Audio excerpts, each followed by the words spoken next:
Cricket मैंने under 11 मैंने झारखंड के लिए खेला, अंडर 14 मैंने यूपी के लिए खेला, अंडर 16 मैंने दिल्ली के लिए खेला और लास्ट जो मैंने अंडर 19 में केरल के एनसीए कैंप में था। मेरे दिमाग में ये मोटो आया था उस समय कि लाइक अगर मैं खुद नहीं खेल सकता तो मैं किसी और को ज़रूर खिला सकता हूँ। मैंने फिर एक एनजीओ स्टार्ट करा, the name is school games and activity development foundation, और करंटली ये आई थिंक 17 कंट्रीज में रन कर रहे हैं हम इसको। और बिहार एक वो पार्ट है इंडिया का जहाँ से आईएएस निकलते हैं, आईपीएस निकलते हैं, बहुत बड़े बड़े प्लेयर्स हैं, बहुत बड़े पॉलिटिशियंस हैं। मैंने खुद मॉर्निंग में दूध सप्लाई का काम करा, न्यूज़पेपर्स मैंने बांटे।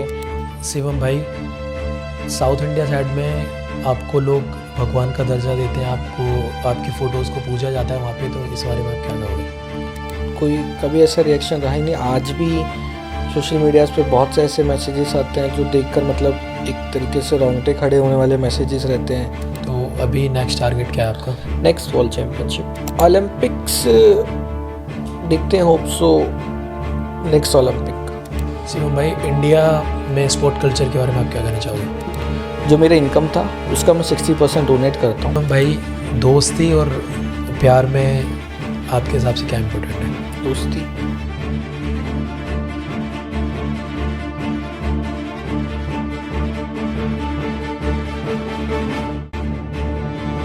तो राम राम जी, आप सभी का स्वागत है हमारे यूट्यूब चैनल ताज़ी बात में। और आज के हमारे स्पेशल गेस्ट है शिवम भाई, county pistol shooter team India से। थैंक यू सो मच ताज़ी बात मुझे यहाँ बुलाने के लिए।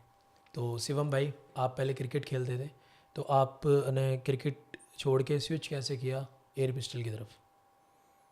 क्रिकेट छोड़ के मैंने शूटिंग इस वजह से चूज़ करा क्योंकि क्रिकेट खेलने वक्त मेरे पैर में इंजरी हो गई थी। देन मेरे पास कोई ऑप्शन नहीं था क्रिकेट खेलने के लिए, देन मैं शूटिंग में आ गया। ओके, तो पैर में जो इंजरी हुई थी तो कुछ ज़्यादा ही मतलब इंजरी हो गई हाँ, थी? पैर में इंजरी हुई थी, वो मतलब काफ़ी ज़्यादा लेवल पे इंजरी थी बिकॉज उस टाइम हमें ये नहीं पता था कि न्यूट्रिशन क्या होता है या डाइट क्या होती है या फिजियोथेरेपी क्या होती है। उस समय हम सिर्फ खेलने पे ही ध्यान देते थे, लेकिन हमें ये नहीं पता था कि अपने बॉडी को हम कैसे मेंटेन रखें या हमें प्रॉपर डाइट की ज़रूरत है या प्रॉपर एक्सरसाइज की ज़रूरत है। देन उस वक्त मेरा लेफ़्ट लिगामेंट टियर हुआ था, उस वजह से मैंने क्रिकेट को ड्रॉप करा। तो क्रिकेट आप ऑफिशियली किसी टीम वगैरह के लिए खेलते थे या गली क्रिकेट? क्रिकेट मैंने अंडर 11 मैंने झारखंड के लिए खेला, अंडर 14 मैंने यूपी के लिए खेला, अंडर 16 मैंने दिल्ली के लिए खेला और लास्ट जो मैंने अंडर 19 में केरल के एनसीए कैंप में था। देन वो उस टाइम मेरे साथ ये एक्सीडेंट हुआ। ओके, तो देखा जाए तो आज अगर आप शूटिंग में नहीं होते तो एक अच्छे क्रिकेटर होते। हाँ बिल्कुल होते बिकॉज जब मैं क्रिकेट खेलता था उस टाइम हमारे कोच जो थे वो फूलचंद नोएडा से ही हैं वो भी, एंड उस टाइम ही शिवम मावी मेरे साथ ही खेलता था। एंड बहुत से टाइम ऐसे हुआ कि शिवम मावी और हम मेरे बीच में एक कोच के टाइम पे कोच हमें एक पॉइंट आउट देते थे कि कौन सबसे पहले विकेट लेगा नेट बॉलिंग के दौरान। तो बहुत ऐसा हो सकता था कि अगर शूटिंग नहीं कर रहा होता तो आज मैं बहुत अच्छा क्रिकेटर होता। तो क्रिकेट में क्या आप बॉलर थे या? हाँ, क्रिकेटर में मैं ऑलराउंडर था, बट स्पेसिफिक मेरा बॉलिंग था, बट मैं ऑलराउंडर था। एक मैच में आपने हाईएस्ट कितनी विकेट्स लिए? हाईएस्ट उस टाइम पे मतलब वही 5-6 विकेट्स ली होंगी। अब ओके, तो जब आपको इंजरी हुई तो आप उससे फिर रिकवर कैसे हो पाए? इंजरी हुई, रिकवर मैं आज तक उस इंजरी से नहीं हो पाया, बट ये है कि इंजरी के दौरान लाइक समझ में नहीं आया बिकॉज ना ही मैं पढ़ाई में अच्छा था ना ही मैं किसी चीज़ में अच्छा था, सिर्फ स्पोर्ट्स खेलता रहता था। तो स्पोर्ट्स के अलावा मेरे पास कोई ऑप्शन नहीं था। फिर उसके बाद इंजरी होने के बाद मतलब मैंने डॉक्टर्स के कंसल्टेशन लिए तो फैमिली भी इतनी सपोर्टेबल नहीं थी कि वो हमें उस तरीके से मतलब डॉक्टर्स की फ़ीस दे सके या ऑपरेशंस करा सके। तो धीरे धीरे करके मतलब अपने आप डिपेंड होकर ही मतलब उस इंजरी से थोड़ा बहुत बाहर आया। देन प्लान आउट करा कि अब स्पोर्ट्स के अलावा कुछ नहीं कर सकते, लेकिन फिर भी हमने धीरे धीरे करके उस इंजरी से हम बाहर आए। देन उसके बाद हमने स्पोर्ट्स को लेके दूसरे मतलब लाइक फिर ये हम मेरे दिमाग में ये आया कि अगर मैं ठीक है मैं खुद नहीं खेल सकता लेकिन मैं औरों को तो खिला सकता हूँ बिकॉज मेरे पास नॉलेज अच्छी खासी स्पोर्ट्स की थी। देन उसके बाद मैंने दूसरे बच्चों को ट्रेनिंग्स देना तो आप प्रोवाइड कर दिया। कोच मतलब क्रिकेटर से आप फिर कोच की तरफ शिफ्ट हो गए? क्रिकेटर से मैं कोच की तरफ शिफ्ट नहीं हुआ। मेरे दिमाग में ये मोटो आया था उस समय कि लाइक अगर मैं खुद नहीं खेल सकता तो मैं किसी और को ज़रूर खिला सकता हूँ। तो इस वजह से लाइक मैंने फिर एक एनजीओ स्टार्ट करा, the name is school games and activity development foundation. ये मैंने 2017 में स्टार्ट करा एंड उस वक्त मैं स्कूल्स वगैरह में जाके ट्रेनिंग्स देता था, मल्टीपल स्पोर्ट्स की ट्रेनिंग्स देता था, और फिर एथलीट्स को देखता था कौन अच्छे एथलीट्स हैं जिनको मैं किसी लेवल ऑफ टूर्नामेंट्स पे पार्टिसिपेट करवा पाऊँ। तो इस तरीके से फिर मतलब मैंने दूसरे बच्चों को मतलब ट्रेनिंग्स देना शुरू करा, एज एन कोच नहीं, मतलब जो मेरे पास नॉलेज थी वो मैं उनको फ्री ऑफ कॉस्ट प्रोवाइड करता रहता था। तो ये एनजीओ आज भी वर्क करता है? हाँ, ये एनजीओ आज भी वर्क करता है और करंटली ये आई थिंक 17 कंट्रीज़ में रन कर रहे हैं हम इसको प्रेजेंट में। 17 कंट्रीज़ में? किस किस कंट्रीज़ में? नेबरहुड्स हमारी जितनी कंट्रीज हैं उनमें लाइक हमारा इंडिया है, नेपाल है, थाईलैंड है, मलेशिया है, दुबई है, बहुत ऐसी गल्फ़ कंट्रीज़ भी हैं जिनके अंदर हम इसको रन कर रहे हैं अभी। ओके, तो इसके मेन फाउंडर आप ही हो? हाँ, मेन फाउंडर मैं ही हूँ इसका। ओके, तो आप अपने बिजी शेड्यूल में से निकाल के फिर इसको मतलब कैसे? ऐसा मेरा कोई बिजी शेड्यूल नहीं रहता, बिकॉज मेरी लाइफ जो है वो स्पोर्ट्स के लिए है और किसी चीज़ के लिए है नहीं। जी। तो ये मैं नहीं मान सकता, बोल नहीं सकता अपने आप को कि मैं अपना बहुत बिजी शेड्यूल में से कुछ टाइम निकाल के मैं अपनी एनजीओ के लिए दे रहा हूँ, ऐसा कुछ नहीं। मैं पूरा टाइम ही अपनी एनजीओ के लिए दे रहा हूँ। अगर मैं खेल भी आज रहा हूँ, अगर मैं आज भी इंडिया के लिए खेल रहा हूँ, या आज भी मुझे स्पॉन्सर्स या कोई मेरे को ब्रांड एम्बेसडर्स, मतलब कुछ भी एनीथिंग, कुछ भी मेरे को मिल रहा है, तो वो पार्ट मेरी एनजीओ के लिए ही जा रहा है। तो अभी राइट नाउ आप किसी चीज़ के ब्रांड एम्बेसडर हो? बहुत सारी मल्टीपल्स कंपनी है जिनके लिए मैं वर्क करता हूँ। तो आपने बताया जैसे अंडर 11 आप झारखंड से खेले, और अंडर 14 यूपी से, और अंडर 16 दिल्ली से। तो आप प्रॉपर बिलोंग कहाँ से करते हो? मैं प्रॉपर बिलोंग बिहार से करता हूँ, लेकिन ये उस टाइम भी और इस टाइम अभी के टाइम पे भी ट्रायल्स होते हैं हर एज ग्रुप्स के। आप ट्रायल कहीं से भी दे सकते हैं, ओके। किसी भी स्टेट के लिए दे सकते हैं। अगर आप, अब मैं बिहार से हूँ तो इट मीन्स ये नहीं कि मैं बिहार से ही जाके खेलूँगा, बिकॉज अगर मैं बिहार का हूँ लेकिन बॉर्न मेरा नोएडा का है, तो मैं यूपी से को भी रिप्रेजेंट कर सकता हूँ। ओके। और क्रिकेट में तो ऐसा है कि आप लाइक क्रिकेट, मेरे टाइम में ये था कि जब मैं क्रिकेट खेलता था तो मैं अपने टीम का एक मेन बॉलर रहता था, तो इस वजह से मेरे पास ऑप्शंस थे कि मैं अपनी स्टेट से एनओसी लेके मैं दूसरे स्टेट में रिप्रेजेंट कर लेता था। ओके, तो आप एक अच्छे टीम के बॉलर थे, तो आपके पास ये प्लस पॉइंट था। हाँ, ये मेरे पास प्लस पॉइंट था। तो जैसे बिहार को लोग काफ़ी ज़्यादा मतलब ट्रोल करते हैं कि बिहारी है, ये है वो है, तो उस पर आप क्या मैसेज देना चाहोगे? मैं उस पर ये मैसेज देना चाहूँगा कि बिहार एक वर्ड नहीं है। आप बिहार को देखेंगे तो ये एक पूरा इंडिया, बी से भारत, जी। आई से इंडिया, एच से हिंदुस्तान, अरे ए से आर्यभट्ट, तो ऐसे बहुत सारे ऑप्शंस हैं। और बिहार एक वो पार्ट है इंडिया का जहाँ से आईएएस निकलते हैं, आईपीएस निकलते हैं, बहुत बड़े बड़े प्लेयर्स हैं, बहुत बड़े पॉलिटिशियंस हैं, और जीरो का आविष्कार भी बिहार से ही हुआ था। जी। तो बहुत सी चीज़ें हैं, और ऐसा, ये तो यहाँ के लोगों की बात है कि ट्रोल दे दिया किसी ने, तू बिहारी है, बिहारी ये करता है। अगर कोई रोड पे टॉयलेट कर रहा होगा तो वो बिहारी है। लोगों की एक मेंटेलिटी है ये। हाँ। तो ठीक है, अब लोगों को तो बदल नहीं सकते, लेकिन ये है कि बिहार एक बहुत इंपॉर्टेंट पार्ट है इस कंट्री का, इंडिया का। जी। और अगर इतना ही ज़्यादा आप में है कि हम बिहारी अगर कुछ नहीं कर सकते, तो बिहारी को एक बार अलग करके देखो, तो आपके देश में क्या है क्या नहीं आपको खुद पता चल जाएगा। तो बिहार एक बहुत बड़ी पावर है, लेकिन वही है कि लोगों की एक मेंटेलिटी, हाँ, एक गलत मेंटेलिटी में, क्योंकि स्टार्टिंग में आप लेबर जो रहेंगे वो बिहार के रहेंगे, वेस्ट बंगाल के रहेंगे, इधर के लेबर रहेंगे, मतलब हमें जो कैटेगरी दी गई वो हमें लेबर क्लास कैटेगरी दी गई। लेकिन वही है कि हम जो बिहार के लोग हैं उनमें एकता नहीं है। और जो यहाँ के लोग हैं, लाइक यहाँ के लोकल की मैं बात करूँ, लाइक जैसे एनसीआर। एनसीआर में जैसे 52, जो भी एनीथिंग हाँ। है, उनमें क्या है, एक एकता है। मॉमडन्स में एक एकता है, लेकिन बिहार के लोगों में कोई एकता नहीं है। अगर जिस दिन वो एकता हो जाए तो एक बहुत बड़ा पावर है बिहार, एक बहुत बड़ा स्ट्रांग पावर है बिहार। और आपको पता होगा कि मखाने की खेती सबसे ज़्यादा बिहार में होती है, ओके। और वो एक बहुत बड़ा एक रिप्रेजेंटेटिव, बहुत सी चीज़ें हैं बिहार के अंदर, लेकिन वही है कि लोगों को कुछ नहीं पता। तो जो लोगों ने बोलना शुरू करा उसको लोगों ने कंटिन्यू रखा बस। ये ना वैसे देखो सबकी सोच सिमिलर भी नहीं है। एनसीआर में कुछ सो कॉल्ड कुछ लोग हैं जिन्होंने ये सब चीज़ें कर रखी हैं।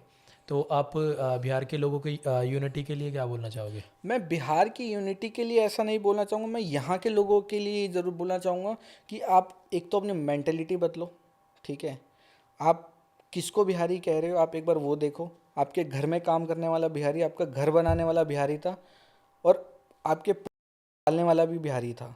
अब थोड़ा पीछे जाके देखेंगे तो बिहार में लोगों का एक सपना रहता है कि यार मुझे दिल्ली जाके काम करना है, लेकिन यहाँ के लोगों का क्या सपना रहता है कि बिहार के लोग हैं, बिहारी है, लेबरगिरी कराएंगे, ये कराएंगे, वो कराएंगे। तो वो एक मेंटेलिटी है। आप एक बार बदल के देखो, आपने लॉकडाउन में देख लिया, बिहार के लोग आपके यहाँ पे किराए जी की जी कमरे बहुत थे, आपके किराए में बिहार के लोग थे, बंगाल के लोग थे, इधर के लोग थे, चले गए, आपका क्या हाल हुआ? मैं जी बोलना नहीं चाहता, दुनिया ने देखा आपका क्या हाल हुआ। तो वो मेंटेलिटी बदलिए। आप यहाँ पे नॉलेज पार्क ग्रेटर नोएडा में बहुत से यूनिवर्सिटीज़ है, बहुत से कॉलेजेस हैं, जी जी वहाँ पे बहुत 70% रेशियो गलगोटिया यूनिवर्सिटी में बिहार के लोगों का है। हम तो कभी नहीं बोलने गए, जी हमने तो कहीं रोड़ा नहीं काटा कि हम बिहारी हैं या ये हैं वो है, ये कर देंगे वो कर देंगे। लेकिन आप उन सब चीज़ों को बदलिए, बिकॉज आप अगर जब तक अपनी मेंटेलिटी नहीं बदलेंगे तब तक लोग, आप जो आज बोल रहे हैं आपके वही बच्चे सुन रहे हैं, वही कल आपके बच्चे रिप्लाई करेंगे। तो आप बदलिए और धीरे धीरे बिहार भी बदल रहा है, वो दुनिया के सामने बिहार दिख जाएगा कि बिहार क्या जी। है। तो देखा जाए तो लोगों को मेंटलिटी थोड़े अपने डेवलप करने बिल्कुल। बहुत ज़रूरी है। तो जैसे अभी लॉकडाउन आपने बताया, तो लॉकडाउन में आपने अपनी 16% जो आपकी अर्निंग है वो आपने डोनेट करने के बारे में सोचा, तो इस पे आप क्या बोलोगे? ये मैंने इस वजह से सोचा था बिकॉज वो मतलब एक ऐसी सिचुएशन थी कि वो किसी ने नहीं देखी थी। मैंने क्या, आपने भी नहीं देखी होगी जी सिचुएशन, हमने सोची भी नहीं थी कि वैसी सिचुएशन कभी आ सकती है। लेकिन स्टार्टिंग में तो सभी को मजाक लगा, स्टार्टिंग में मेरे को भी मजाक लगा, सबको मजाक लगा। लेकिन जब बार धीरे धीरे सिचुएशन देखी, तब एक टाइम पे मुझे खुद ऐसा फील हुआ कि यार सब कुछ होने के बावजूद भी हम रोड पे नहीं जा सकते। हमारे पास पैसा है, घर है, सब कुछ खाने पीने के लिए भी हम रोड पे नहीं जा सकते। तो उस समय मैंने ये सोचा कि कोई एक इंसान इस प्रॉब्लम में नहीं है, पूरा देश प्रॉब्लम में, पूरा वर्ल्ड प्रॉब्लम में था। जी तो मैं पूरे वर्ल्ड के लिए तो नहीं कर सकता था, लेकिन ये था कि मैं अपने देश के लिए कुछ कर सकता था। और मैं बहुत जीरो से उठाऊं, तो मैंने वो चीज़ें देखी हैं। गरीबी किसको कहते हैं, मैंने खुद मॉर्निंग में दूध सप्लाई का काम करा, ओके न्यूज़पेपर्स मैंने बांटे। तो डजेंट मीन कि वो चीज़ें मेरे लिए, आज भी अगर मेरे को वो चीज़ें काम करने के लिए मिलता है तो मेरे लिए कोई बहुत बड़ी बात नहीं है, वो चीज़ें मैंने करी हैं। और हाँ, ये कि मैं बिल्कुल हीरो से जीरो पे आता तो वो मैं कभी एक्सेप्ट नहीं कर पाता, लेकिन मैंने जीरो से हीरो का जर्नी करा तो वो मेरे को एक्सेप्ट सब चीज़ें थी। देन उसके बाद जो भी कुछ मिला वो मेरी मेहनत और मेरे को अपने कंट्री से मिला, जी मेरे को कहीं और किसी बाहर से नहीं मिला। तो जब एक ऐसा टाइम आया कि हमारी कंट्री में इतनी बड़ी प्रॉब्लम्स थी, तो उस समय मुझे करना था कि मैं कुछ कर सकता हूँ। तो मेरे पास यही ऑप्शन आया कि यार मैं खुद, जो मेरा इनकम था उसका मैं 60% डोनेट करता हूँ, उससे मेरे पास है तो मैंने किया, क्योंकि मेरे को मेरी कंट्री से ही वो मिला था। तो मैंने उसको अपने कंट्री में रिटर्न दिया, तो उससे मेरे लिए कोई बहुत बड़ी बात नहीं थी। तो आई थिंक बहुत से लोगों ने करा, सोनू सूद ने भी बहुत अच्छे काम करे, तो जी बहुत से लोगों ने बहुत से अच्छे काम करे। तो मैं कहता हूँ कि मेरा तो 0.001% भी नहीं था, जितना जो मैं कर सकता था वो मैंने किया अपनी कंट्री के। तो जैसे आपकी अभी एज 24 है, तो 24 में आपने इतना मतलब काफ़ी अच्छे नंबर्स में डोनेट किया, तो आप एक मैसेज देना चाहोगे समाज के कुछ लोगों को जिनके पास बहुत कुछ है, तो वो अपनी मेंटलिटी थोड़ा बदले? देखिए, हम जब पैदा होते हैं, जी जब हम जन्म लेते हैं, तो हमारे पास कुछ नहीं होता। राइट ठीक, हम एक खुशी लेकर आते हैं बस, और हमारे पास उस समय कुछ भी नहीं होता, ना हमारा नाम होता है, कुछ भी नहीं होता। लेकिन जब हम बड़े हो जाते हैं, फिर हमारा एक नाम होता है, फिर उसके बाद हम कर्म करते हैं, जो भी हम काम कर रहे हैं। जब हम मरते हैं तो हमारे पास कुछ नहीं होता, सिर्फ हमारा क्या बच जाता है, नाम। आप आए कैसे थे, गए कैसे हो, आप ना ही तो कुछ लेकर आए ना ही कुछ लेकर गए, सिर्फ एक चीज़ लेकर गए, नाम असेंबली, एक नाम लेकर गए बस। तो आपके पास है तो आप उनको यूज़ कीजिए। आज के पेरेंट्स की एक मेंटेलिटी रहती है, अब तो खैर थोड़ा डेवलप हो गए पेरेंट्स, कि लाइक वो कल के लिए और परसों के लिए बहुत ज़्यादा सोच रहे हैं। जी और आज का जो यूथ है, जो यंगस्टर्स हैं, वो प्रेजेंट के लिए ज़्यादा सोचते हैं। तो आई थिंक मेरा जो सजेशन है वो 70-30 का रेशियो है कि 70 आप प्रेजेंट के लिए सोचिए, 30 आप कल के लिए सोचिए। बिकॉज ऐसा भी नहीं कि हम कल के लिए कुछ सोच ही नहीं सकते, लेकिन प्रेजेंट में जो चीज़ें हम उसको देख के अकॉर्डिंगली कल के लिए सोचे तो वो ज़्यादा बेटर है। और जिनके पास जो चीज़ें हैं, देखिए आप किसी से ज़बरदस्ती कुछ नहीं ले सकते। आप उनकी मेंटेलिटी और उनका दिमाग कितना कहता है कि मैं कितना क्या चीज़ें कर सकता हूँ, वो उनके अकॉर्डिंग करें। मैं मेरी तरफ से किसी के लिए कोई मैसेज नहीं है, किसी के ओके। लिए कोई फोर्स नहीं है। आप जैसा कर रहे हैं, आप जो करेंगे वो आपको रिप्लाई, और जो आप जैसा कर्म करेंगे वैसा आपको रिटर्न मिलेगा। तो शिवम भाई, आपके वर्ल्ड में सबसे ज़्यादा फॉलोवर है एयर पिस्टल में, तो उस बारे में आप क्या कहना चाहोगे, इस जर्नी के बारे में, जीरो से और मिलियंस तक का जो सफ़र है? जीरो से मिलियंस तक का सफ़र सभी कर सकते हैं, कोई मैं स्पेशल नहीं हूँ, हर कोई कर सकता है। आप मेहनत कीजिए, आप पॉजिटिव वे में रहिए, पॉजिटिव वाइब में रहिए, डेवलपमेंट्स के ऊपर वर्क कीजिए, आप अपने ऊपर ध्यान दीजिए, आप क्या कर रहे हैं क्या नहीं कर रहे। क्योंकि आज का टाइम जो है वो सोशल मीडिया का रह गया है, और आज का टाइम रह गया है शोशेबाजी का। जी। सीधी सी वर्डों में ये है कि आज का टाइम रह गया सोशल मीडिया का, आज का टाइम रह गया शोशेबाजी का। जो आप शोशेबाजी कर रहे हैं वो आपको दुनिया देख रही है, दुनिया वही देख रही है जो सोशल मीडिया पे दिख रहा है। तो ये तो वो है कि लाइक मैंने ज़ीरो से हीरो तक का सफ़र देखा, तो ठीक है मेरे लिए मैटर, मतलब मैं फॉलोअर्स वगैरह इन सब चीज़ों पे इतना ध्यान नहीं रखता, क्योंकि ये कुछ मतलब मेरी लाइफ से अलग है, ये अलग इनका रोल है। मैं पर्सनल लाइफ में मेरा इन पब्लिक लाइफ का कोई रोल नहीं रखता ओके। मैं। नहीं, मेरा पॉइंट ये था कि आप जैसे इतने वर्ल्ड में सबसे नंबर वन पे हो फॉलोवर्स की कैटेगरी में, आपके जो शूटिंग जो गेम है उसमें, तो उसके बारे में मतलब आप, जो लोग हैं, जो नए एथलीट्स हैं, वो आपको जो भी देखते होंगे, फॉलो करते होंगे, तो उनके लिए आप एक क्या मैसेज देना चाहोगे पॉजिटिव? उनके लिए मैं यही मैसेज देना चाहूँगा कि आप अपने ऊपर ध्यान दो, अपने गेम के ऊपर ध्यान दो। गेम के ऊपर ध्यान दोगे, अपने आप ध्यान दोगे, फॉलोअर्स अपने आप बढ़ जाएंगे। अगर आप फॉलोअर्स के पीछे भाग रहे हो तो आप कभी गेम्स के ऊपर ध्यान नहीं दोगे। लोगों ने तो फॉलोअर्स बढ़ाने का और इन सब बढ़ाने के तो बहुत बहुत नए नए तरीके ढूंढ लिए हैं।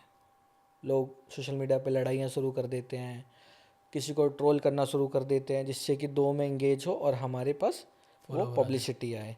लोग इनविजिबल पीआरस कराते हैं अपने प्रोफाइल्स के लिए, लोग गलत गलत एक्टिविटीज़ करते हैं। तो फॉलोअर्स डजेंट मैटर, कि आज के टाइम में फॉलोअर्स मैटर करता है। अब लड़कियों को देख लीजिए, जी।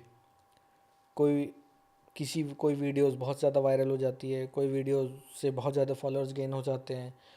लड़कों का भी सेम है, किसी वीडियो से बहुत ज़्यादा फॉलोअर्स आ जाते हैं। तो फॉलोअर्स डजेंट मैटर, कि आप जो कर रहे हैं आप उसको पॉजिटिव रखिए मतलब बस। आपका मैसेज है एथलीट्स को लेके कि अपनी प्रैक्टिस पे ध्यान दें, अपने स्किल्स पे ध्यान दें, हम्म। फॉलोअर्स वगैरह तो एक ना एक दिन मिल ही जाएंगे।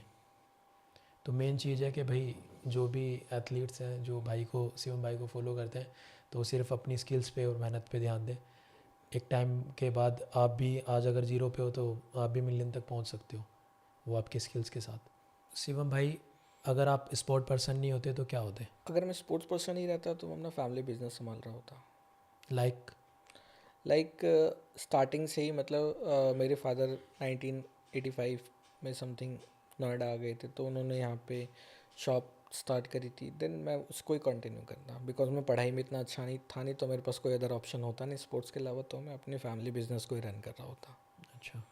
तो आप मेरे को जर्नी बताएंगे अपनी, स्टार्टिंग से आपने कैसे कैसे, अब जैसे आपने अभी बताया कि आपने मॉर्निंग में दूध वगैरह की सप्लाई भी की है और न्यूज़पेपर वगैरह भी आपने बांटे हैं, तो आप एक जीरो से, जहाँ से आपका स्टार्टिंग पॉइंट होगा, वहाँ से आपकी जर्नी कैसे यहाँ तक आई?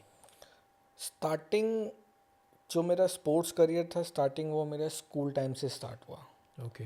स्कूल टाइम में मैं खेलता था। स्कूल टाइम में खेलने के बाद हमारे स्कूल में ही अकेडमी ओपन हुई, क्रिकेट की अकेडमी ओपन हुई, तो मैंने उसको ज्वाइन करा। देन उसके बाद चिल्ला स्पोर्ट्स कॉम्प्लेक्स, नोएडा स्टेडियम, तो इन सब सब जगह जाके मैंने ट्रेनिंग्स वगैरह करी। स्कूल में मैं अच्छा परफॉर्मेंस देने लगा, इंटर स्कूल्स हमारे मैचेस हुए, इंटर टूर्नामेंट्स में मैंने पार्टिसिपेट करा। तो मतलब अंदर से एक आया कि हाँ मैं इस चीज़ को कर सकता हूँ। बिकॉज उस समय ये था, एक तो मैं मीडियम पेसर बॉलर था, तो स्किल मेरे पास कोई थी नहीं, बस मेरे पास एक स्पीड थी। तो उन सब चीज़ों से मतलब रहता था कि मैं कर सकता हूँ, बिकॉज मैं अगर कहीं पर खेलता था, किसी मैच में खेलता था, या मेरे को कोई कोच अपनी टीम के लिए लेके जाता, तो उसको ये पता था कि ये मतलब मीडियम पेसर है, इसके पास ओके, अच्छी स्किल है। अच्छी स्किल मतलब कि अच्छी स्पीड है इसके पास, स्किल तो मेरे पास नहीं थी लेकिन मेरे पास अच्छी स्पीड थी। तो ऐसे करके मेरा कंटिन्यू जर्नी हुआ। देन फिर उसके बाद मैंने ट्रायल्स दिए, ट्रायल्स में मेरा सिलेक्शन हो गया। दिल्ली क्रिकेट लीग होती थी पहले, उसमें मैंने ट्रायल्स दिए, उसमें मेरा सिलेक्शन हो गया। फिर मतलब ऐसे कंटिन्यू मैंने टूर्नामेंट्स वगैरह खेलने स्टार्ट करे। जब अच्छे टूर्नामेंट्स खेलने लगा, फिर उसके बाद मैंने 11, 14, 16, 19 का NCA कैंप वगैरह करा। देन उसके बाद फिर क्रिकेट के NCA कैंप में मेरे पैर में चोट लगी। उसके बाद मैंने क्रिकेट को ड्रॉप कर दिया, फिर मेरे पास कोई ऑप्शन नहीं रहा। फिर कंटिन्यू मैंने दूसरे एथलीट्स को ट्रेनिंग देना स्टार्ट करा। फिर मेरे दिमाग में ये आया कि अभी तो मेरी एज है कि मैं खेल सकता हूँ। फिर उसके बाद मेरे दिमाग में ये थॉट आया कि मेरे को इंडिया के लिए खेलना ओके, है, एंड आई वांट, मेरे को इंडिया प्रिंट चाहिए मेरे बैक पे। ओके, ये मेरा एक मैसेज था अपने लिए। देन उसके बाद फिर मैंने कंटिन्यू रखा। इससे शूटिंग से पहले मैंने आर्चरी स्टार्ट करा, हाँ, आर्चरी आर्चरी ट्राई करा। आर्चरी, तो आर्चरी में मतलब मेरे को इतना ज़्यादा समझ आया नहीं। देन उसके बाद शूटिंग, फर्स्ट टाइम जब मैं शूटिंग रेंज में गया, और स्कूल टाइम में मैं बहुत बदमाश था, तो अच्छा, शूटिंग रेंज में जब मैं गया, जब मैंने फर्स्ट टाइम मैंने पिस्टल उठाई, तो मेरे को लगा कि ये कुछ अच्छी चीज़ है, इसको मैं कर सकता हूँ। तो फिर मैंने पिस्टल्स उठाई, तो मैंने टारगेट्स वगैरह, एम वगैरह मेरा काफ़ी अच्छा था। फर्स्ट टाइम जो मेरा कोच था उसने मेरे को बोला कि तू कर सकता है, तो मैंने स्टार्ट करा। देन उसके बाद फिर मैंने कंटिन्यू शूटिंग में स्टार्ट रखा, and I want represent international. तो जैसे आपने बताया आप काफ़ी शैतान थे बचपन में, तो जब आपने पिस्टल उठाई थी तो आपको कुछ शैतानी वाली वो चीज़ें नहीं आई कि आज तो जाके किसी को नहीं मतलब, एक स्पोर्ट्स मेरे लिए हमेशा से ही, एक स्पोर्ट्स में ना हम बहुत अलग चीज़ें सीखते हैं। स्पोर्ट्स में स्पोर्ट्समैन स्पिरिट है सबसे बड़ी चीज़। आपने देखा होगा, इंडिया का मैच फॉर एग्जांपल इंग्लैंड के साथ है, क्रिकेट की बात मैं कर रहा हूँ, इंडिया का मैच इंग्लैंड के साथ है, तो उस टाइम दोनों बहुत एग्रेसिव टीम्स हैं।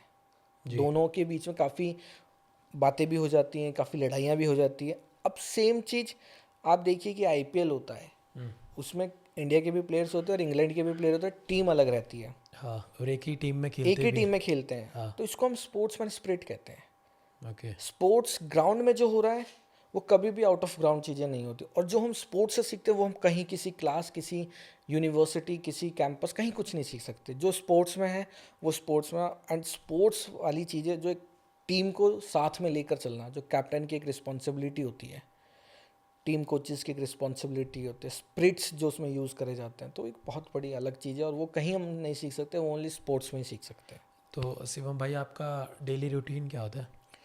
डेली रूटीन अभी तो ऐसा सच एस कोई रूटीन है, बिकॉज जब हमारे टूर्नामेंट्स रहते हैं, देन उस समय रूटीन स्टार्ट हो जाते हैं। लाइक मॉर्निंग में योगा वगैरह, मॉर्निंग में प्रैक्टिस, फिर रेस्ट, फिर इवनिंग में प्रैक्टिस वगैरह, ये रूटीन रहता है। तो जब आपके टूर्नामेंट्स रहते हैं तो मे बी आप 2 या 3 टाइम्स प्रैक्टिस करते हो? हाँ, 2 टाइम। ओके, और किसी को न्यू बच्चे को जाना हो शूटिंग्स में तो उसके बारे में आप क्या कहोगे? किसी अगर नई एथलीट को ट्राई करना है शूटिंग, तो सबसे पहले किसी आसपास के रेंज में जाइए, उस रेंज को देखिए, क्या आपको वो रेंज देखकर आपके दिमाग में कुछ पिन हो रहा है।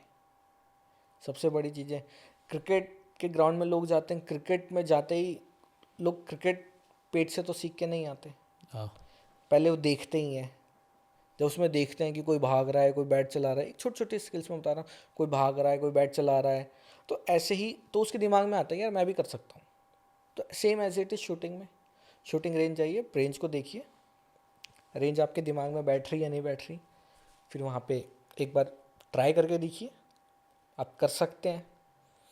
आपके अंदर से थॉट आता है कि हाँ मैं इस चीज़ को कर सकता हूँ, अगर 1% भी आता है तो उसको कन्वर्ट करने का काम कोच का है। 1 को 100 में कन्वर्ट करने का काम कोच का है। जी, लेकिन ये है कि आपको कोई फोर्सफुली कह रहा है कि नहीं नहीं तेरे को शूटर ही बनना है तो शूटिंग ट्राई कर, तो आप कुछ नहीं कर सकते फोर्सफुली। तो देखिए आपको स्पोर्ट्स के आप किसी भी चीज़ में कुछ भी नहीं कर सकते। हम्म, तो शूटिंग का यही है कि आप पहले खुद से अंदर से रिप्लाई निकालिए कि हाँ मैं कर सकता हूँ, देन यू कैन स्टार्ट। तो नियर बाय NCR में कोई बहुत शूटिंग सारे रेंज? रेंजेस हैं, बहुत सारे रेंजेस हैं। आप बताना चाहोगे कोई बहुत सारे प्लेस? रेंजेस हैं अच्छा, नोएडा के अंदर। ओके। शिवम भाई, मैंने देखा है कि स्पोर्ट पर्सन जो होते हैं तो उनको ना फैमिली कहीं ना कहीं सपोर्ट नहीं करती है, तो उस बारे में आप क्या कहोगे? स्पोर्ट्स पर्सन को फैमिली सपोर्ट नहीं करती, ये बिल्कुल सही बात है, स्टार्टिंग में नहीं करती। हाँ। क्योंकि अब तो करने लगी है फैमिली, स्टार्टिंग में भी करने लगी, लेकिन हमारे टाइम में क्या था कि फैमिली स्टार्टिंग में सपोर्ट नहीं करती, बिकॉज पहले की मेंटेलिटी और पहले का थॉट ये था कि स्पोर्ट्स में कुछ नहीं है। ओके। लेकिन आज की मेंटेलिटी और आज का थॉट इतना बदल चुका है, स्पोर्ट्स में गवर्नमेंट जॉब्स भी हैं। स्पोर्ट्स इंडस्ट्री एक बहुत 6,000 करोड़ की इंडस्ट्री है इंडिया के अंदर स्पोर्ट्स की। ओके। सिर्फ मैं इंडिया की बात कर रहा हूँ। तो स्पोर्ट्स की एक बहुत बड़ी इंडस्ट्री बन चुकी है, स्पोर्ट्स से सब कुछ कर सकते हैं, एवरीथिंग इज़ पॉसिबल। स्पोर्ट्स के साथ ही sports physiotherapy, sports nutrition, sports dietitian, मतलब अगर जो कहते थे आपको डॉक्टर बनना है, स्पोर्ट्स में ऑप्शन है। ओके। आपको इंजीनियर बनना है, स्पोर्ट्स में ऑप्शन है। हर चीज़ में ऑप्शन है, स्पोर्ट्स हर फील्ड में आ चुका है। एंड स्पोर्ट्स अब बदल चुका है, और स्पोर्ट्स से हम बहुत कुछ कर सकते हैं अब तो। अब पेरेंट्स की मेंटेलिटी भी बदल गई है, एंड स्पोर्ट्स अब उभर के बाहर भी आ रहा है। अब सीबीएसई स्कूल्स में भी मैंडेटरी हो गया है कि एक पीरियड आपका स्पोर्ट्स का होना ही चाहिए। कॉलेजेस में भी स्पोर्ट्स फेस्ट मैंडेटरी हो गया। तो स्पोर्ट्स सबको करना चाहिए, कोई ना कोई एक स्पोर्ट्स, सभी एथलीट्स को, सभी यंगस्टर्स को, स्कूल कॉलेजेस सब स्टूडेंट्स को एक कोई ना कोई एक स्पोर्ट्स करना चाहिए, बिकॉज स्पोर्ट्स आपको चेंज करेगा। स्पोर्ट्स, अब बैडमिंटन एक ऐसा स्पोर्ट्स है जो बैडमिंटन खेलता है, जैसे अगर मैं 80 साल जीने वाला हूँ फॉर एग्जांपल, और मैं बैडमिंटन खेलता हूँ, तो मेरी ऑटोमेटिकली 5 साल और बढ़ सकेगी। बैडमिंटन एक ऐसा स्पोर्ट्स है। अच्छा। तो बहुत से स्पोर्ट्स हैं, तो स्पोर्ट्स से आप एक तो फिट रहेंगे, मेंटेलिटी आपकी बेटर होगी, फिजिकल हेल्थ आपका बेटर होगा। तो स्पोर्ट्स एक बहुत अच्छा पार्ट है और सभी को करना चाहिए। तो शिवम भाई, मैंने काफ़ी देखा है और सुना है जैसे कि जो कोचेज़ वगैरह होते हैं या जो फेडरेशन होती है, तो जो कुछ बच्चे लायक होते हैं पर कहीं ना कहीं रिश्वत वगैरह लेके उनका सिलेक्शन ना करके किसी और का सिलेक्शन कर देते हैं, क्या ऐसा होता है? हाँ बिल्कुल होता है। देखिए ये तो हर चीज़ हर जगह ही होता है। ओके। स्पोर्ट्स के आप एजुकेशन सेक्टर में भी देखेंगे, बड़ी बड़ी यूनिवर्सिटीज़ है, वो सामने ही रख देते हैं कि हमें इतना डोनेशन चाहिए। कोचेस का भी सेम रोल रहा है, फेडरेशंस का भी सेम रोल रहा है, कि वो स्पोर्ट्स एक ऐसी चीज़ है जहाँ पर एक स्पोर्ट्स पर्सन को सपोर्ट चाहिए, उसका स्पोर्ट्स अच्छा होना चाहिए, उसके पास बैकग्राउंड में पैसा होना चाहिए, अगर आपको एक सक्सेसफुल स्पोर्ट्स पर्सन बनना है तो। तो स्पोर्ट क्या सिर्फ अमीर आदमियों का ही खेल है, मतलब मिडिल क्लास लोग इसे नहीं खेल सकते? ऐसा कुछ नहीं है कि मिडिल क्लास स्पोर्ट्स हर कोई खेल सकता है। स्पोर्ट्स में किसी का कोई ऐसा नहीं कि किसी का लाइसेंस है कि मिडिल क्लास ही खेल सकता है या हायर क्लास ही स्पोर्ट्स कोई भी खेल सकता है। लेकिन वही है कि अब ठीक है, अब स्पोर्ट्स में भी बदलाव है कि जो आपका टैलेंट है उसको देखा जा रहा है, उसके बिहाफ पर ही चीज़ें करी जा रही है। अब बहुत सारे सेस्मिक्स हैं, जैसे खेलो इंडिया है, खेलो इंडिया यूनिवर्सिटी गेम्स, खेलो India games, national games, league matches होते हैं, लीग टूर्नामेंट्स होते हैं। तो ये टैलेंट सर्च प्रोग्राम्स ही हैं कि दुनिया को आपका टैलेंट दिख रहा है। तो अब फॉर एग्जांपल आईपीएल है, आईपीएल में जो हमारे डोमेस्टिक एथलीट्स होते हैं, जो डोमेस्टिक प्लेयर्स होते हैं, उनका बीसीसीआई क्या करती है, टैलेंट देखती है। वो टैलेंट दुनिया के सामने दिख जाता है, तो वो प्लेयर टीम में हाँ, आ वहाँ से जाता वो है। सिलेक्ट कर लेते हैं टीम में। तो अब ठीक है, अब ये चीज़ें कम है, स्टार्टिंग में बहुत थी, लेकिन ये चीज़ें अभी कम हैं, होती हैं, बहुत अंडरग्राउंड होती हैं, अंडर टेबल होती हैं, बट कम है। तो शिवम भाई, साउथ इंडिया साइड में आपको लोग भगवान का दर्जा देते हैं, आपको आपकी फ़ोटोज़ को पूजा जाता है वहाँ पे, तो इस बारे में आप क्या कहोगे? इसका रोल, दो रोल्स हैं। पहला रोल ये है कि लाइक कोविड के टाइम में जो मैंने हेल्प करी थी, उस टाइम साउथ इंडिया के लोग बहुत ज़्यादा थे। ओके। एंड सेकेंडरी ये कि जो मैंने स्पोर्ट्स डेवलपमेंट का वर्क करा, या जो मेरी एनजीओ ने वर्क करा स्पोर्ट्स डेवलपमेंट के लिए, वो साउथ इंडिया के प्लेयर्स के लिए बहुत ज़्यादा करा। तो इस वजह से साउथ इंडिया के कुछ प्लेयर्स आज तमिलनाडु पुलिस में हैं, आर्मी में हैं, एनडीएफ में हैं। तो इस वजह से वहाँ के लोगों में मतलब एक पीस है मेरे लिए कि वहाँ के लोग, मतलब वो ऐसा नहीं कि पूरा साउथ इंडिया, कुछ लोग हैं जिन लाइक मैंने उनकी फैमिली को सपोर्ट करा तो उनको लगता है कि मैंने उनके लिए करा, दैट्स वाई। मैंने तो काफ़ी बार बोला कि ये चीज़ें मना करो, लेकिन फिर भी उनका एक कंटिन्यू चला। शिवम भाई, जैसे देखा गया है कि लोग ना बॉलीवुड के जो एक्टर्स होते हैं उनको बहुत सपोर्ट करते हैं, पर एक स्पोर्ट पर्सन को कोई भी सपोर्ट नहीं करता, उसके पीछे क्या रीजंस हैं? स्पोर्ट्स पर्सन को तो स्टार्टिंग से कोई सपोर्ट नहीं करता। स्पोर्ट्स स्पोर्ट्स, एस मतलब स्ट्रगल, बी मतलब बॉलीवुड और बी मतलब बोल्ड। मेरा तो 36 का आंकड़ा रहा हमेशा से बॉलीवुड से। और स्पोर्ट्स एक ऐसी चीज़ है, स्पोर्ट्स आपको लाइफ टाइम याद रहेगा। फॉर एग्ज़ाम्पल मैं आपसे पूछता हूँ कि अगर क्रिकेट में पहला वर्ल्ड कप इंडिया ने कब जीता, हाँ, 1983। तो ये चीज़ें आपको याद है। अगर मैं आपसे यही बोलूँ कि 1983 में मूवी कौन सी आई थी, सुपर हिट मूवी कौन सी थी, ये याद नहीं होगा। जी। तो स्पोर्ट्स को लोग लाइफ टाइम याद रखते हैं। ये जो आज के क्रिएटर्स हैं, मैं सो कॉल्ड उन क्रिएटर्स को भी बोलना चाहता हूँ, बॉलीवुड तो है ही है, मैं उन क्रिएटर्स को भी बोलना चाहता हूँ कि आपको कोई याद नहीं रखने वाला। आपके याद रखे जाएंगे सिर्फ फॉलोअर्स, वो भी कुछ टाइम के लिए। हाँ। ठीक है, आपका ब्रेकडाउन आज ना तो कल होना ही होना है, और आपके एक्सपोज भी आज ना तो कल होने ही होने हैं। बहुत से लोग हैं सोशल मीडिया पे, शोशेबाजी चल रही है। बहुत से लोग हैं जो फॉलोअर्स के लिए कुछ भी करने के लिए रेडी हैं। हाँ, भी रिसेंट में एक दूसरे से लड़ाइयाँ, बहुत सब चीज़ें हुई बहुत हैं। सी चीज़ें चलती रहती हैं। अब नाम अगर गिनने के लिए हैं तो बहुत से लिस्ट हैं। जी। ठीक है, कोई कोर्सेज बेच रहे हैं कि आप ये ले लो वो ले लो, मतलब हमेशा इस पॉलिटिक्स में भी मिडिल क्लास ही फंसता है, इन क्रिएटर्स में भी मिडिल क्लास ही फंसता है, बैटिंग ऐप्स में भी मिडिल क्लास ही फंस रहा है, हर जगह मिडिल क्लास ही फंस रहा है। तो मेरा ये कहना है कि देखो, कोई भी किसी भी इंडस्ट्री में हो, किसी का भी कोई शॉर्टकट नहीं है। आप जितनी मेहनत करोगे आज ना तो कल उसका रिजल्ट आपको मिलेगा ही मिलेगा। तो बैक टू द पॉइंट कि यही है कि स्पोर्ट्स लोगों को लाइफ टाइम याद रहेगा। स्पोर्ट्स में एक टारगेट रहता है, स्पोर्ट्स में एक रिकॉर्ड्स क्रिएट होते हैं। हर टाइम एक नई मूवी आती है जो एक पुरानी मूवी का रिकॉर्ड ब्रेक कर देती है। जी। स्पोर्ट्स में भी सेम है, लेकिन स्पोर्ट्स को लोग लाइफ टाइम याद रखते हैं। अब सचिन सर हैं, उनको अभी तक लोग याद कर रहे हैं, वो खेलते नहीं हैं। धोनी है, उसको लोग आज तक याद करते हैं, वो खेल नहीं रहे। तो बहुत से ऐसे प्लेयर हैं। अभिनव बिंद्रा जी हैं, वो खेल नहीं रहे लेकिन लोग उनको आज भी याद करती हैं। बहुत से पीटी उषा जी हैं, उनको लोग, वो खेल नहीं रही, उनका कोई मेडल नहीं है, उन्होंने ओलंपिक्स में उनका कोई मेडल नहीं है, लेकिन उनको लोग आज भी याद करते हैं, आज भी वो रिस्पेक्ट है। स्पोर्ट्स पर्सन के सामने बहुत बड़ी रिस्पेक्ट है। अब जिसको स्पोर्ट्स के बारे में नहीं पता, क्योंकि अगर मैं स्पोर्ट्स पर्सन हूँ और आप स्पोर्ट्स पर्सन है तो मेरे को आपका स्ट्रगल पता है कि आपने कितना स्ट्रगल करा है और आपने क्या क्या करा है यहाँ तक आने के लिए। जी। लेकिन हम बॉलीवुड की बात करें तो बॉलीवुड को कौन संभाल रहा है? बॉलीवुड का एक फैमिली है। हाँ, आपने कुछ कभी फैमिलीज देखा हैं। कि कोई बाहर से बॉलीवुड में गया? कोई नहीं गया। अब अरिजीत सिंह है, वो एक बाहर का इंसान था, उसको सबने ट्रोल करा। जी। सलमान, शाहरुख, सबने ट्रोल करा उसको। ट्रोल बीच में तो मूवीज़ में से गाने भी हटा दिए, सब कुछ और करने लगे उसको। क्यों करने लगे? क्योंकि वो वहाँ उसका कोई फैमिली नहीं था। जैसे सुशांत सिंह राजपूत। फिर तो बहुत सी चीज़ें हैं कि बॉलीवुड एक अलग मैटर है। बॉलीवुड को कुछ लोग चला रहे हैं और कुछ ही लोग उसको चलाते रहेंगे। तो इसीलिए अब ठीक है, बॉलीवुड के लिए भी सामने कॉम्पिटिशन से ओटीटी प्लेटफॉर्म्स आए हैं, सामने वो चीज़ें चल रही हैं। तो जैसे आजकल काफ़ी ज़्यादा बैटिंग्स ऐप्स को प्रमोट किया जा रहा है, तो अगर बहुत अच्छा अमाउंट आपको दिया जाए तो क्या आप कभी करेंगे बैटिंग ऐप्स को प्रमोट?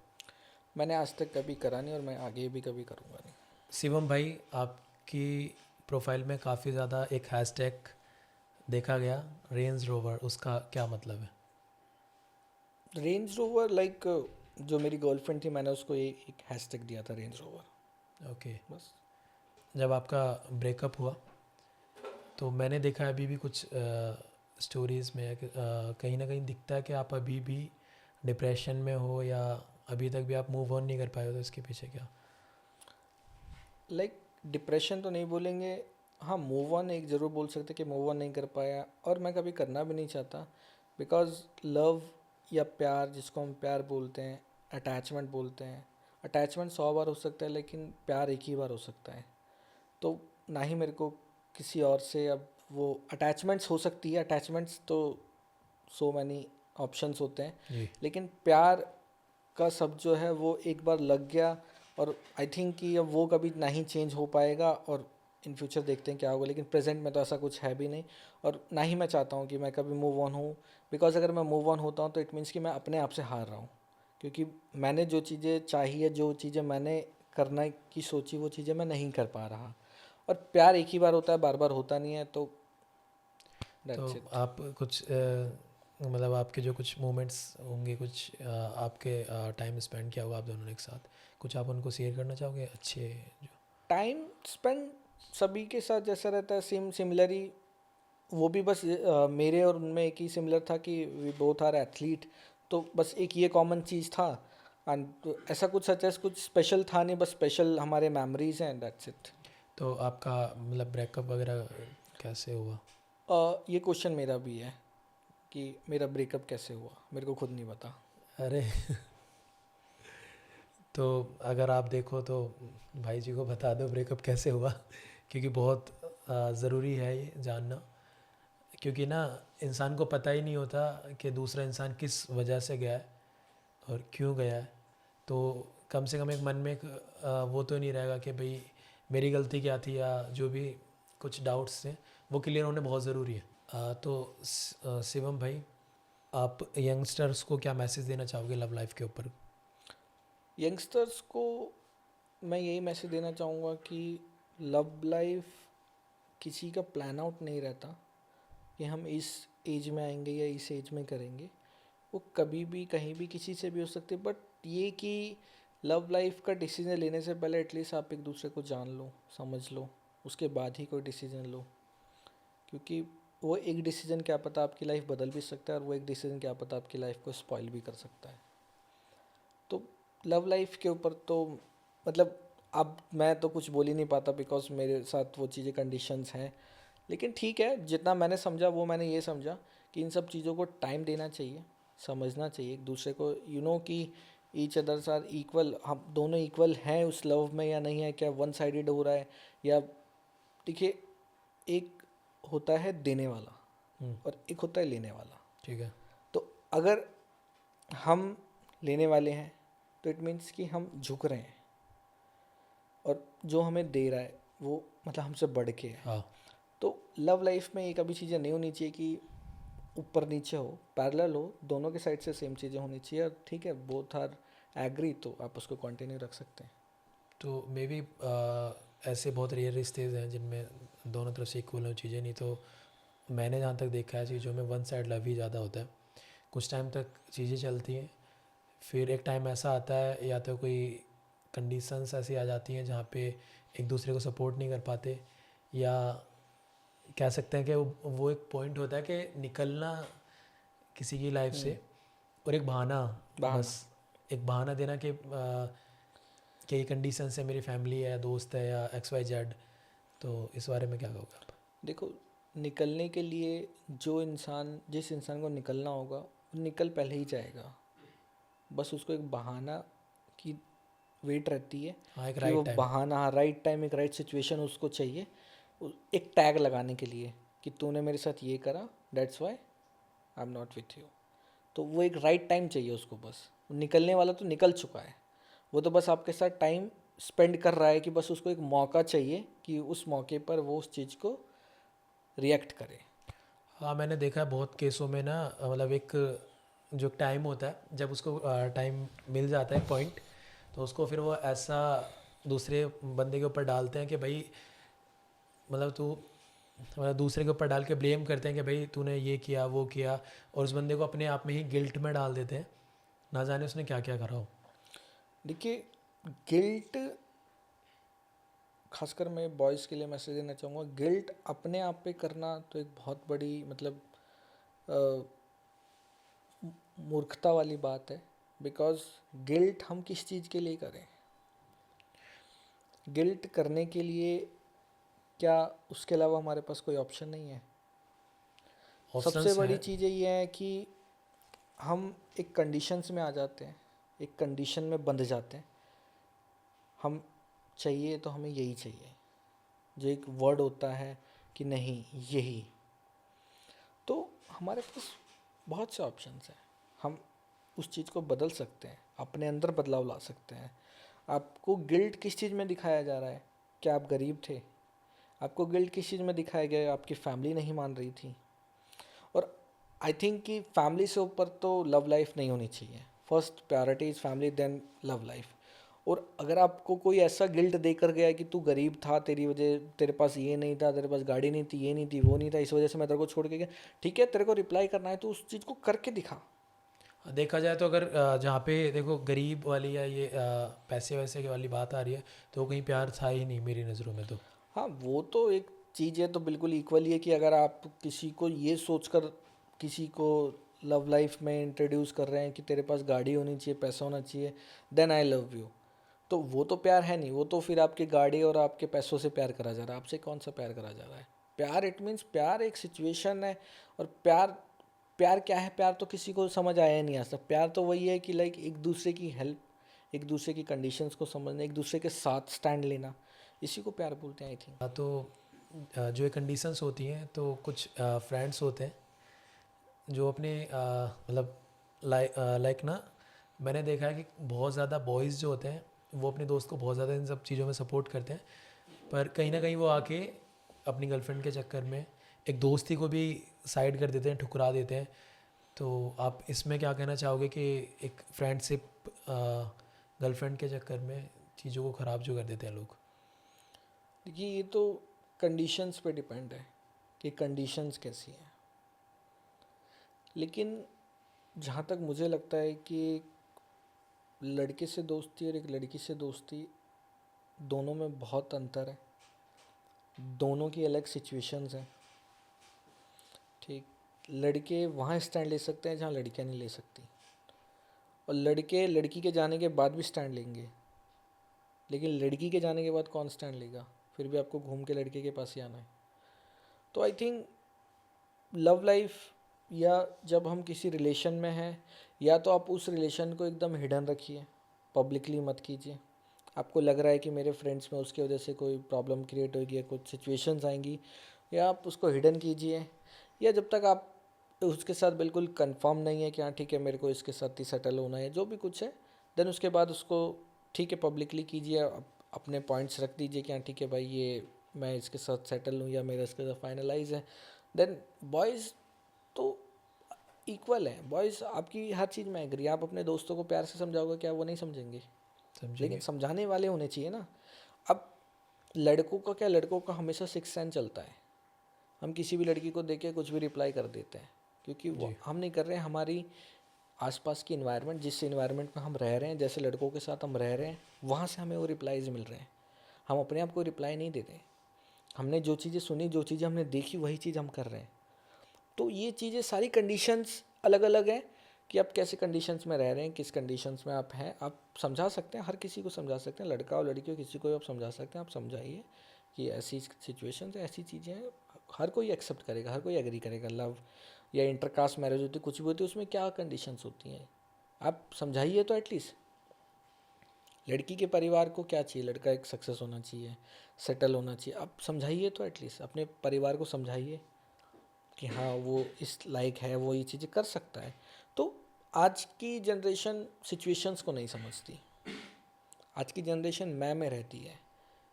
मैं हूँ, मैं हूँ, दैट्स इट। हाँ, ये बहुत एक अच्छा पॉइंट है जो आपने अभी मतलब डिस्क्लोज़ किया कि मैं, तो आजकल के यूथ में जो ये बहुत ज़्यादा है कि मैं ही सब कुछ हूँ। तो इस बारे में आप मतलब एक पॉजिटिव मैसेज क्या देना चाहोगे इनको? पॉजिटिव मैसेज मैं यही देना चाहूँगा कि मैं को अगर आप हम में कन्वर्ट कर दोगे ना, तो आपसे बड़ा, आपसे सज्जन इंसान कोई नहीं है। मैं मीन्स क्या है कि मैं ही हूँ, कोई और नहीं है। जी। हम मीन्स क्या है कि हम हैं। तो मैं, देखिए, अकड़ तो किसी की नहीं रही। जी। अकड़ रहती है, थोड़े टाइम तक रहती है। वो पैसों की अकड़ हो, किसी भी चीज़ की अकड़ हो, थोड़े टाइम सबकी रहती है। लेकिन वो अकड़ आज ना कल ख़त्म हो जाती है। उस अकड़ में आपने कितने लोग खो दिए आपको नहीं पता। उस अकड़ में आपने किसको क्या रिप्लाई कर दिया आपको कुछ नहीं पता, क्यों? क्योंकि उस समय आपके अंदर मैं थी कि मैं ही हूँ और सामने वाला कुछ नहीं है। जी। तो इसमें भी सेम चीज़ मैंने अभी थोड़ी देर पहले बोला कि सिचुएशन। शिवम भाई, दोस्ती और प्यार में आपके हिसाब से क्या इम्पोर्टेंट है? दोस्ती, बिकॉज दोस्ती हर एक सिचुएशंस में आपके साथ रहेगी। जब आप, अब मैं दोस्ती का एग्जांपल देता हूँ, आप किसी से प्यार, जिसको हम कहते हैं कि हम प्यार कर रहे हैं, जी। उस प्यार करने में भी आपकी हेल्प दोस्त ही करवाएंगे। हाँ। उस प्यार से मिलवाने के लिए भी आपकी हेल्प दोस्त ही करवाएंगे। उस प्यार को तोड़वाने के लिए भी हेल्प आपके दोस्त ही करवाएंगे। मतलब मैं ये कुछ समझा नहीं, प्यार को तोड़वाना ये। क्यों? अब जैसे मैं किसी के साथ रिलेशन में हूँ, जी। ठीक है, अब मेरे दोस्त को नहीं पसंद कि मैं ठीक उसके है। साथ रिलेशन में क्यों हूँ, हाँ। तो तुड़वाएगा कौन? वही तुड़वाएगा। ठीक, तो दोस्त एक इम्पॉर्टेंट पार्ट है, प्यार आई थिंक कोई इम्पॉर्टेंट पार्ट नहीं है। दोस्ती की करी जाए तो जब कोई जी। इंसान मर जाता है तो शमशान में लड़कियां नहीं जाती, लड़के ही जाते हैं, और चार कंधों पे दोस्त ही लेकर दोस्ती लेके जाएंगे, जाते हैं। लड़कियां बहुत लेकर बड़ी नहीं बात। जाएंगी। लड़कियां तो मतलब जो जनाजा जाता है सब चार कंधों पे, तो मे भी देखने भी नहीं आती। आपने एक गाना सुना है ना कि मॉमडन्स का ही वो सॉन्ग है कि एक लड़की एक गली से डेली जा रही होती है, लड़के हाँ। को देखती होती है, लेकिन जिस दिन वो लड़की देखना चाहती है उस दिन वो लड़का कवर में होता है। हाँ। तो हाँ। लड़कियां तो ऐसी भी होती हैं। बहुत डीप था ये जवाब। शिवम भाई, लाइफ में सबसे बड़ा लॉस क्या हुआ है आपको? लाइफ में सबसे बड़ा लॉस, ऐसा सच्चा कोई ऐसा लॉस तो अभी नहीं बोलूँगा, बिकॉज जो चीज़ मेरी थी नहीं उस चीज़ को मैंने खोया, तो मैं उसको लॉस कभी तो बोलूँगा नहीं।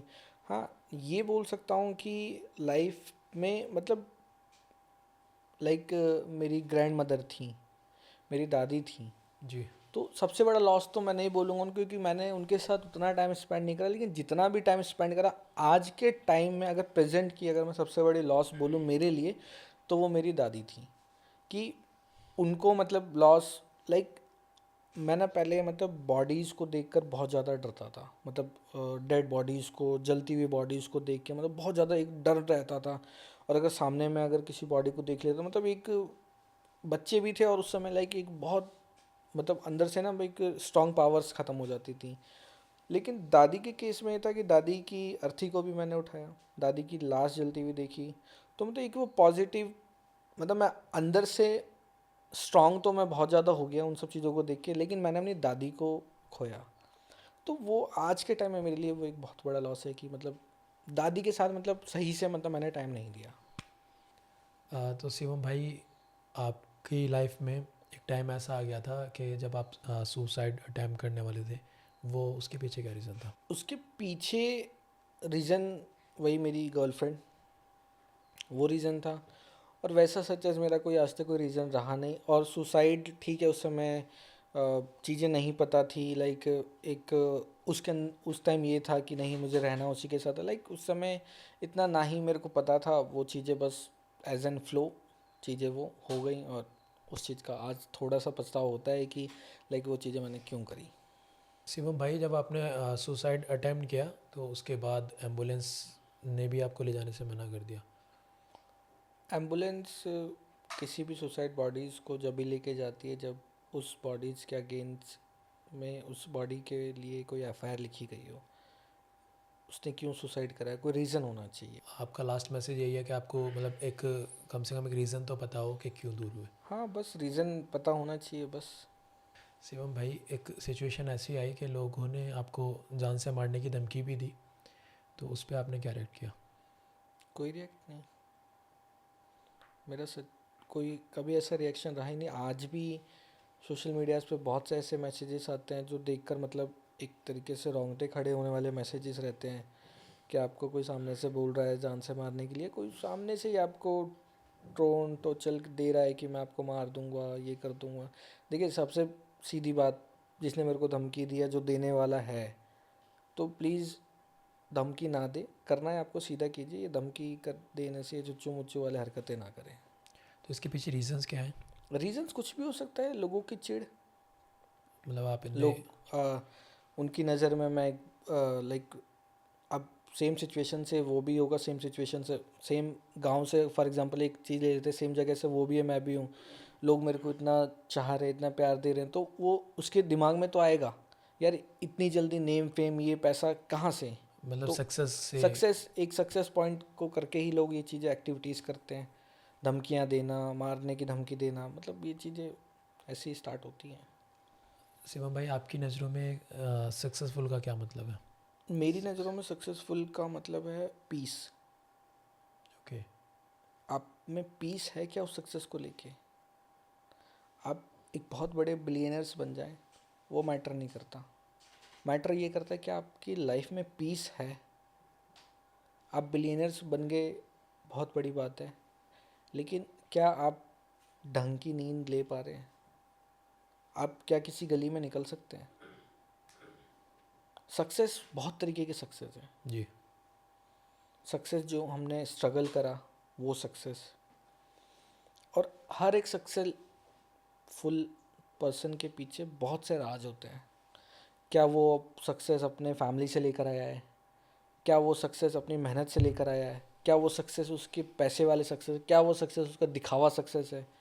सक्सेस भी बहुत सारी चीज़ें हैं। तो सक्सेस का मतलब ये है कि जिस भी फील्ड में आपको सक्सेस मिली है, उस फील्ड में क्या आप खुश हैं? उस फील्ड को लेकर के आप खुश हैं? क्या उस सक्सेस से आप खुश हैं? उस सक्सेस के लिए आपने बहुत कुछ स्ट्रगल, बहुत कुछ दांव पे लगाया, क्या वो सक्सेस मिलने के बाद आप उस सक्सेस से खुश हैं?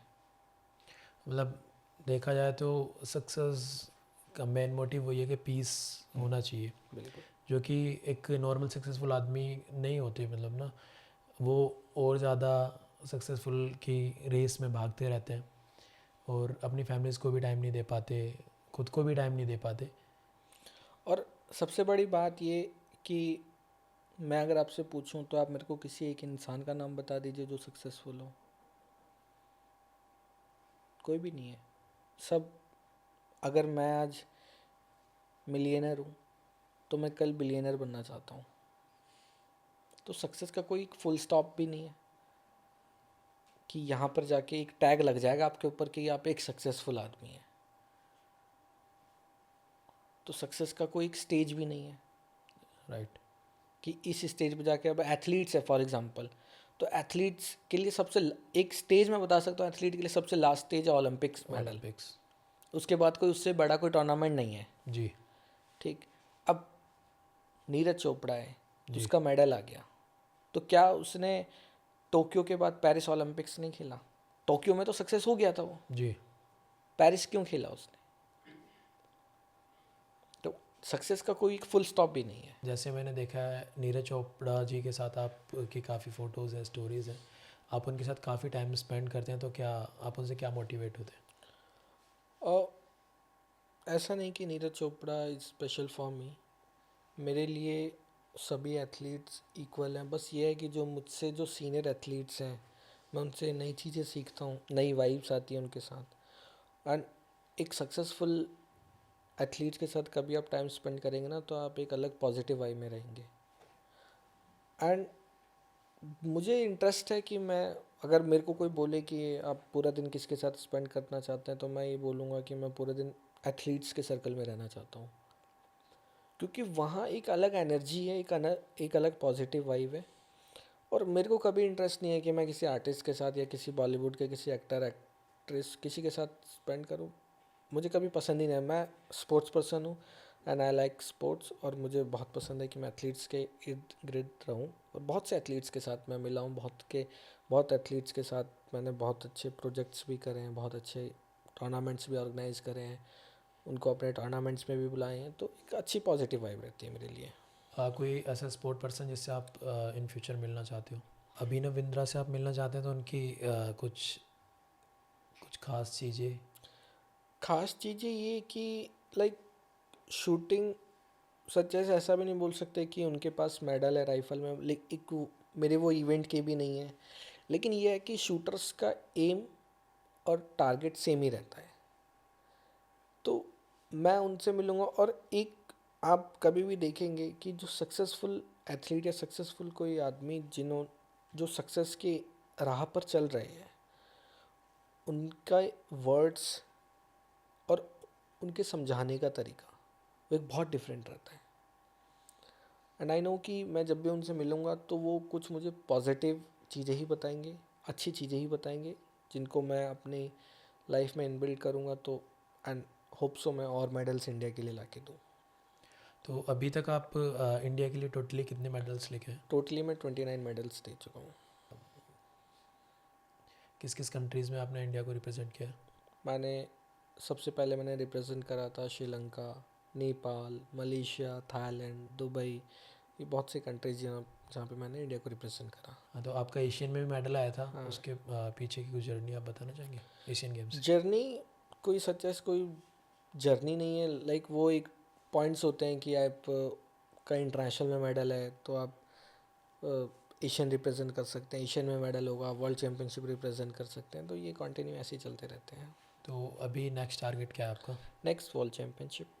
ओके, तो ओलंपिक में आप अपने आप को कब तक मतलब देखते हैं कि? ओलंपिक्स देखते हैं, hope so next Olympic. Shivam भाई, इंडिया में स्पोर्ट कल्चर के बारे में आप क्या कहना चाहोगे? इंडिया का स्पोर्ट्स कल्चर अब डेवलपमेंट वे पे है। बिकॉज स्पोर्ट्स, मैंने पहले भी ये चीज़ें बोली कि स्पोर्ट्स में पहले कुछ नहीं था, लेकिन अब स्पोर्ट्स में बहुत चीज़ें आ गई हैं।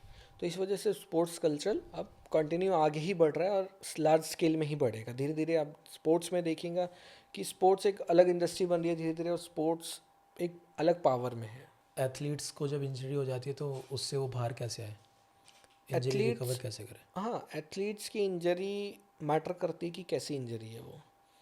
क्योंकि बहुत सी ऐसी इंजरी होती है जो कभी एथलीट को रिकवर नहीं कर पाती। एंड बहुत से टाइम ऐसी इंजरी रहती है कि इंजरी के दौरान भी वो एथलीट के अंदर एक जुनून रहता है कि हाँ मैं खेल सकता हूँ। अभी लास्ट पेरिस ओलंपिक्स में हॉकी के मैचेस में आपने देखे होंगे कि एथलीट्स के आइज़ पे बॉल लगी थी, लेकिन फिर भी वो कंटिन्यू, ठीक है, एक जुनून था अंदर से कि हाँ मैं खेल सकता हूँ।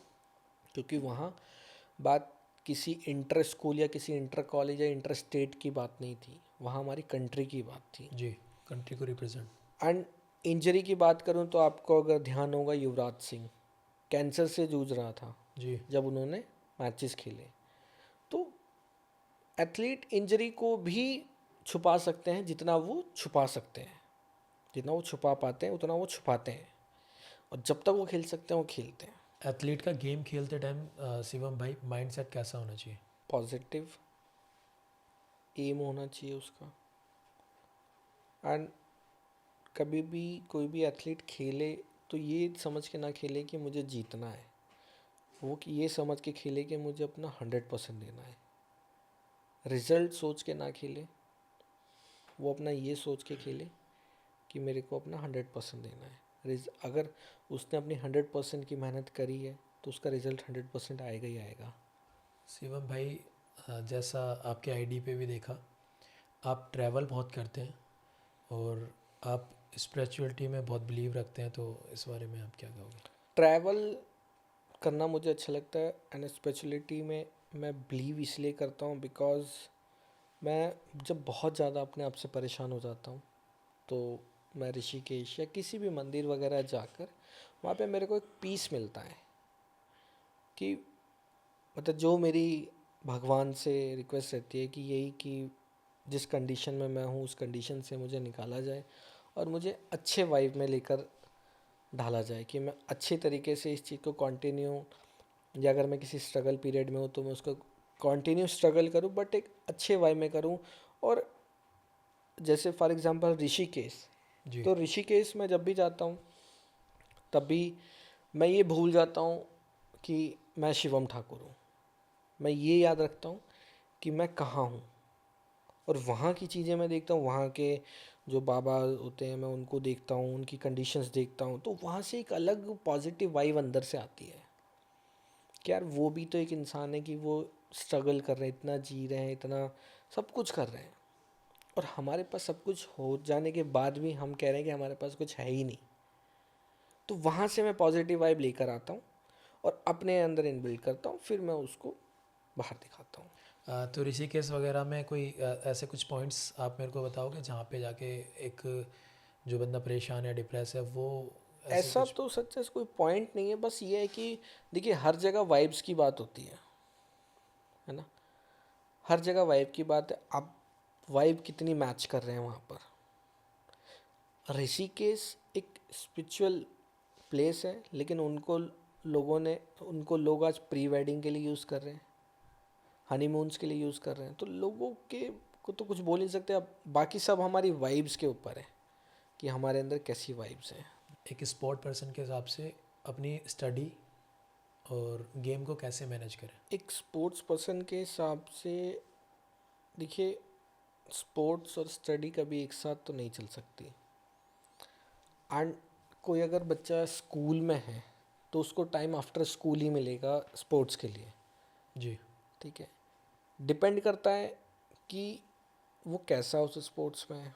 उसको लग रहा है कि मैं स्पोर्ट्स में कुछ कर सकता हूँ, तो आई थिंक स्पोर्ट्स में वो अपना थोड़ा ज़्यादातर टाइम दे, स्टडी को थोड़ा कम लेकर चले। लेकिन आज का टाइम ये है कि दोनों चीज़ों की इक्वल वैल्यू है, और आई थिंक स्टडी भी इम्पॉर्टेंट है आज के टाइम में। बिकॉज आप कहीं बाहर ट्रैवल कर रहे हैं, या आने वाले टाइम में हमारे इंडिया में जैसे टेक्नोलॉजीज़ आ रही है, जैसे एआई टेक्नोलॉजीज़ हैं, बहुत सी चीज़ें जो आने वाली हैं, तो स्टडी भी एक बहुत इंपॉर्टेंट पार्ट है। तो स्टडी भी कंटिन्यू रखिए, स्पोर्ट्स भी कंटिन्यू रखिए।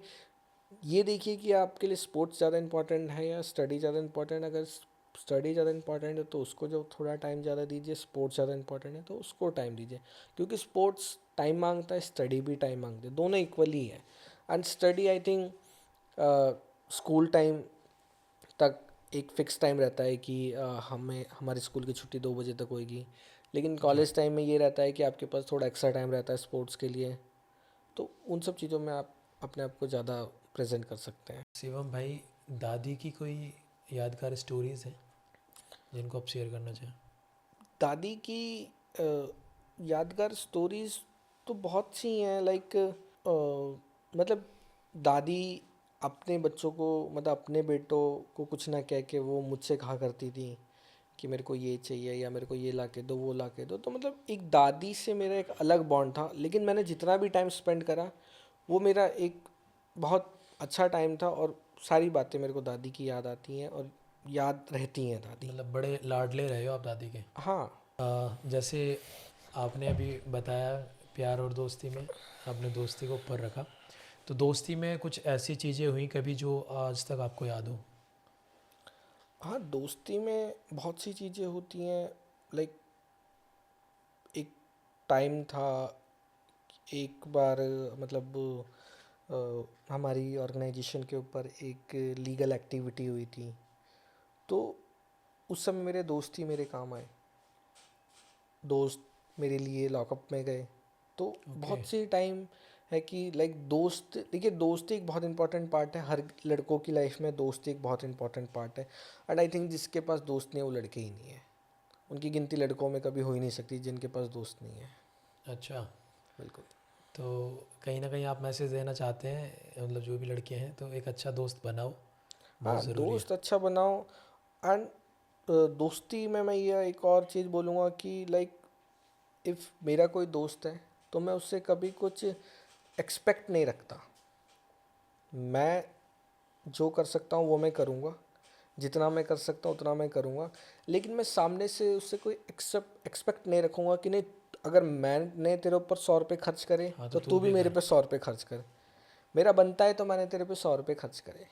आपका पॉइंट वो है कि मेरे से जो होगा मैं करूँगा, हाँ। पर आगे से मैं हाँ। एक्सपेक्ट नहीं करूँगा कि वो भी मेरे लिए ये करे। हाँ, और देखा जाए तो कायदे में कि यही दोस्ती यही है, दोस्ती है। नहीं तो अदरवाइज़ तो फिर वो एक सौदा हो गया। सौदा हो गया कि मैंने इतना करा तू भी मेरे हाँ, पे इतना कर। वो कोई फिर दोस्ती नहीं रही। शिवम भाई, आप लास्ट मैसेज क्या देना चाहोगे यूथ को। लास्ट मैसेज मेरा यूथ के लिए ये है कि फिट रहो, पॉजिटिव वाइब में रहो, पॉजिटिव चीज़ों में रहो। जो भी कर रहे हो उस पर 100% अपना ध्यान दो, 100% करो। जिस भी इंडस्ट्री में हो आप उसको आप 100% लेके चलो, पॉजिटिव वाइब में रहो। एंड सक्सेस का कोई शॉर्टकट मत अपनाओ कभी भी। हर सक्सेस में एक लॉन्ग कट होता है, लॉन्ग वे में चलो एंड आज ना कल वो आपको सक्सेस 100% मिलेगी। तो गाइज़, अगर आपने पॉडकास्ट यहाँ तक देखा है तो आप जाओ और शिवम भाई के इंस्टाग्राम हैंडल को जाके फॉलो करो। और शिवम भाई बड़े ही अच्छे एथलीट हैं और बहुत जल्द हमारे इंडिया को रिप्रेजेंट करने वाले हैं ओलंपिक में। तो थैंक यू फॉर वॉचिंग।